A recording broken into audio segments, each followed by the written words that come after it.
23শে April Hanuman Jayanti. আর এই হনুমানজি হচ্ছে আমাদের কলির কিন্তু শ্রেষ্ঠ অবতার।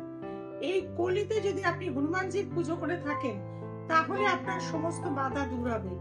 প্রথমেই বলবো 28টা চামেলির তেলের প্রদীপ আপনি কিন্তু 28টা অশ্বত্থ গাছের নিচে, বিভিন্ন অশ্বত্থ গাছের নিচে গিয়ে সেটা এক একটা করে জ্বালিয়ে দিয়ে আসবেন।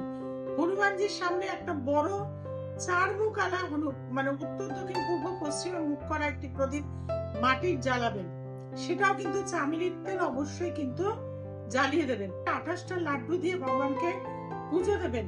নম হনুমানতেই নম এই মন্ত্রটা অবশ্যই করবেন এবং হনুমানজিকে কিন্তু 16টা কলা দিয়ে অবশ্যই পুজো দেবেন, যাতে আপনার জীবনের 16 কলা পূর্ণ হয়ে যায়।